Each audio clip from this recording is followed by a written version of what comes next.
नमस्कार, one India Hindi में आपका स्वागत है। एक जमाने में पूरे देश पर राज करने वाली कांग्रेस पार्टी के ऐसे भी दिन आएंगे, ये किसी ने सोचा नहीं था। 135 साल पुरानी पार्टी आज जिस दौर से गुजर रही है, इसका किसी ने अंदाजा भी नहीं लगाया होगा। लेकिन यहाँ सवाल यह है कि आखिर ऐसा क्या हुआ जो इतनी बड़ी पार्टी, जिसने देश पर 70 सालों तक राज किया और अब अचानक टूटकर बिखर गई। पार्टी को लगातार कई झटके लगे और आलम यह हुआ कि पार्टी पर यह डायलॉग फिट बैठने लगा कि हमें तो अपनों ने लूटा, गैरों में कहां दम था। और आज कांग्रेस का हाल बद से बदतर हो चुका है। लेकिन इस बीच अब कांग्रेस के कई नेताओं ने पूरी तरह से पार्टी में ऊपर से नीचे तक बदलाव की मांग की है और गांधी परिवार से हटके अध्यक्ष की मांग उठने लगी, क्योंकि यही एकमात्र रास्ता है जो सत्ता में बैठी बीजेपी को झटका दे सकती है और कांग्रेस के दिन बदल सकते हैं। लेकिन इस बीच कांग्रेस पार्टी में जयचंद का जिक्र हो रहा है कि आखिर कौन है ये जयचंद। कांग्रेस की CWC मीटिंग में इस जयचंद का जिक्र किया गया।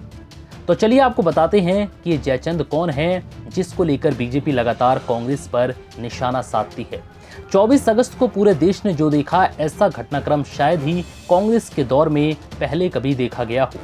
कांग्रेस पार्टी में बड़े बदलाव वाले कुछ नेताओं की चिट्ठी पर जो विवाद हुआ, उस पर मंथन के लिए कांग्रेस कार्य समिति की बैठक बुलाई गई। ये बैठक 7 घंटे चली और इस बैठक में पार्टी का शीर्ष नेतृत्व ही आमने सामने आ गया। कई नेताओं ने अपना पक्ष रखा, तीखी बहस की खबरें भी आईं और अंत में गर्मागर्म बहस के बाद कांग्रेस अध्यक्ष के रूप में सोनिया गांधी को ही जिम्मेदारी जारी रखने पर सहमति बनी।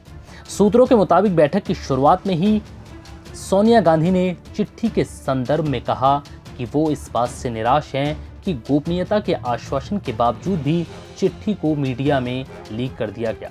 सोनिया गांधी को 9 अगस्त को चिट्ठी मिली थी, मगर CWC की बैठक के एक दिन पहले ही चिट्ठी मीडिया में आ गई। यही नहीं, अपने भाषण के अंत में भी सोनिया गांधी ने कहा कि वो चिट्ठी से आहत हैं, मगर जो बीत गया सो बीत गया। इसके बाद ही सोनिया गांधी ने चेतावनी भरे अंदाज में कहा है कि आज के बाद से इस तरह की अनुशासनहीनता बर्दाश्त नहीं की जाएगी। सोनिया गांधी की करीबी रही राज्यसभा सांसद अंबिका सोनी ने भी इस बात को आगे बढ़ाया और कहा कि अगर जिले या ब्लॉक लेवल पर कोई पार्टी का अनुशासन तोड़ता है तो उसके खिलाफ सख्त एक्शन होता है। इस मसले पर भी मामले की तह तक जाना चाहिए और अनुशासनहीनता के लिए नेताओं पर कार्रवाई होनी चाहिए। चिट्ठी लिखने वाले नेताओं पर तंज कसते हुए पार्टी के एक नेता ने कहा कि जयचंद का पता लगाना जरूरी है। यहाँ जयचंद पार्टी में किसी ऐसे नेता के लिए इस्तेमाल किया गया जिसने कांग्रेस की चिट्ठी को लीक किया।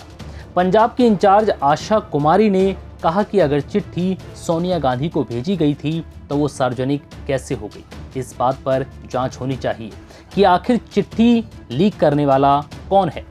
इसके अलावा रणदीप सिंह सुरजेवाला ने पत्र अखबार में छपने का खंडन किया। उन्होंने कहा कि मुझे पता है कि किसने चिट्ठी संजय झा को दी और किसने एक अखबार को इसकी पूरी जानकारी दी। हालांकि उन्होंने खुलकर इस पर कुछ नहीं कहा। फिलहाल इस वीडियो में इतना ही। नमस्कार।